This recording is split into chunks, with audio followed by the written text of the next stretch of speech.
Mhix l-ewwel darba li Malta ntażlet bħala l-post ewlieni sabiex jinġibed fil-mondjali, iżda din id-darba xtutna ser jilbsu maskla b'identità differenti.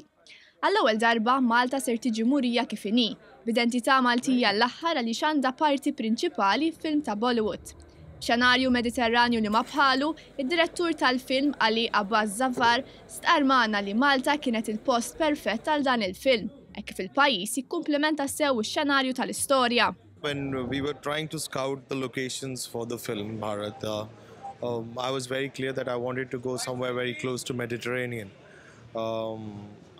Also, Malta is a very beautiful port, and in the film there's a chapter of merchant navy where these sailor boys come and land in Malta, and a very important part of the film is set here. So when we scouted the location for Malta, it was something which was very beautiful, which kind of fitted the setting of the film, and that's why we are here shooting. Id-direttur kompla billi qal li x-xenarji fil-film jafu jkunu illoġiċi, iżda l-entitajiet Maltin iffaċilitaw dan il-proċess. It's been great. I think the facilitation that we've got here from the local production, from the city, from the authorities has been a great support. I think we've got really good stuff that we've shot here.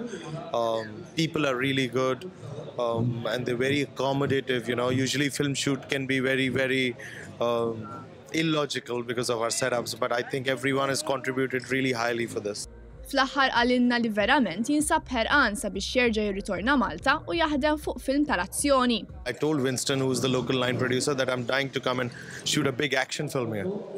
Il-Ministru tat-Turiżmu Konrad Mizzi stqar li dan il-film huwa investiment importanti sabiex Malta tkompli ssaħħaħ ir-relazzjonijiet tagħha mal-Indja kif ukoll sabiex Malta tkompli turi lid-dinja l-potenzjal tagħha għal din l-industrija. Dan huwa film importanti ħafna. Aħna bħala Ministeru flimkien mal-Film Commission nedejna strateġija biex flimkien nattiraw aktar films ta' Bollywood lejn pajjiżna. Dan huwa suq importanti ħafna. Kenna Thugs of Hindustan, ftit żmien ilu, u dan huwa t-tieni major production Indjan ġewwa pajjiżna. Il-ħaġa sabiħa dwar dan il-production huwa li t-tema hija dwar Malta.